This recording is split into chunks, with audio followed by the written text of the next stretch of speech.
Okay, so at last here we are. The engine parts are back, ready for us to begin reassembling the T160 engine.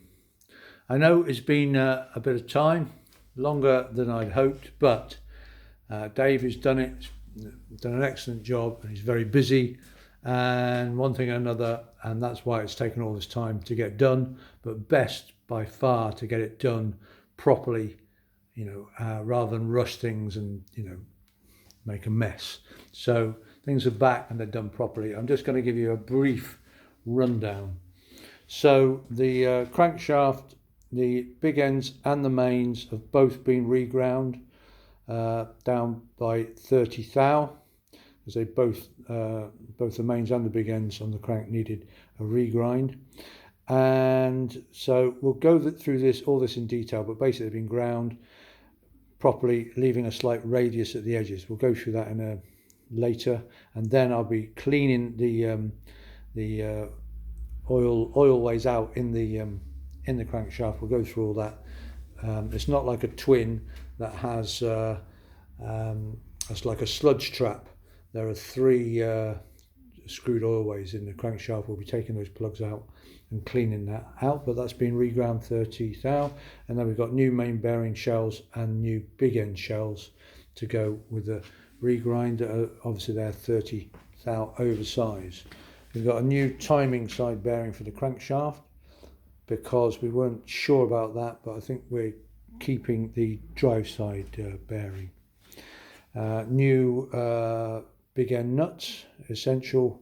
Never reuse those big end nuts.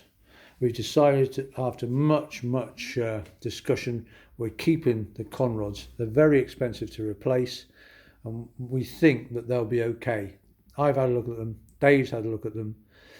We've ummed and ahed. It's something like £700 to replace the conrods, and we think they'll be fine. If the bike was going racing or whatever, then yeah, definitely we replace them. But for general use, we think they're going to be fine. Then we've got the timing side crankcase, and what's happened is Dave took out that gland nut that had sheared off. He managed to get the thread out, so that's great. The broken thread that was in there, so that's all done. Cylinder head, we've got 6 new valve guides in the head, and then the valve seats have been recut, because every time you fit new guides in, it just changes the angle slightly, whatever. So you have to recut the seats to make sure that the valves sit perfectly. We've also skimmed the head, just a very light skim to get rid of the worst imperfections. The only imperfection we've still got is that, which we think will be fine. It'll just sit on the flame ring, as it's called, of the head gasket. And also Dave has replaced a few threads on the rocker boxes. He's checked all the threads and there are a few that have gone, and so he's helicoiled a few of those threads.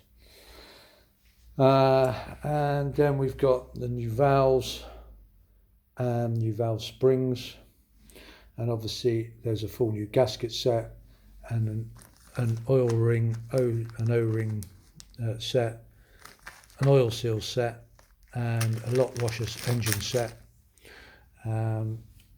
ready to assemble. Just a few of the parts we bought. Yeah, so that's all done. And then now we had the tappets, or cam followers as they're sometimes known.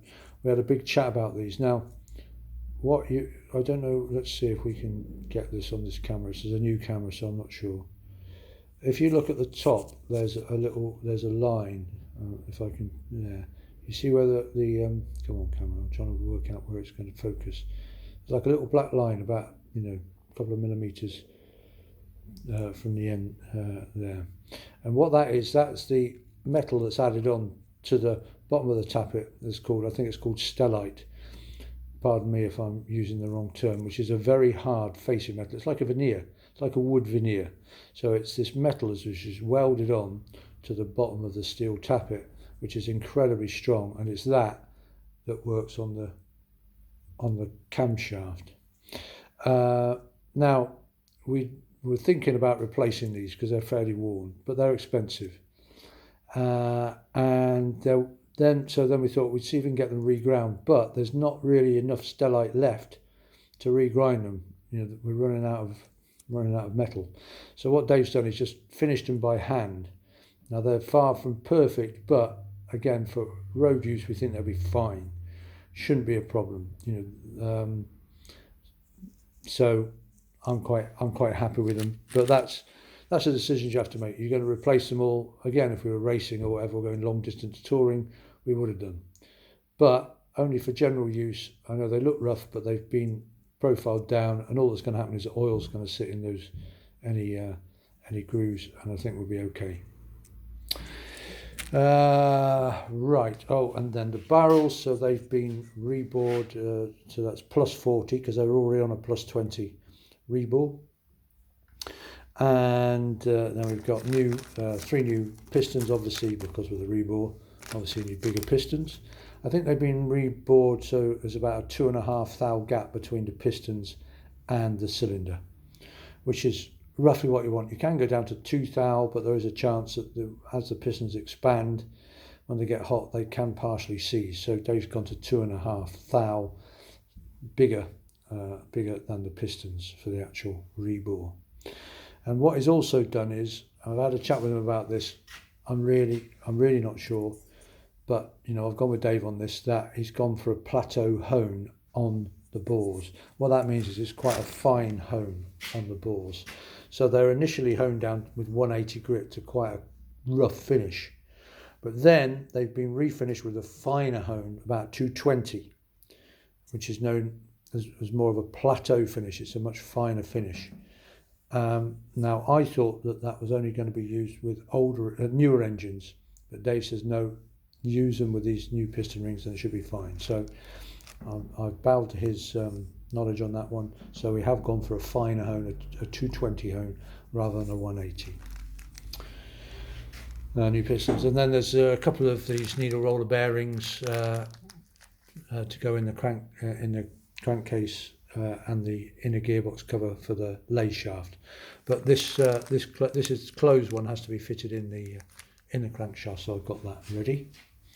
And then we've got the cases that needed repair. So this one needed the kickstart shaft removing, because if you remember, I couldn't get the actual the cotter pin out of the kickstart, so he's managed to get it out, hurrah.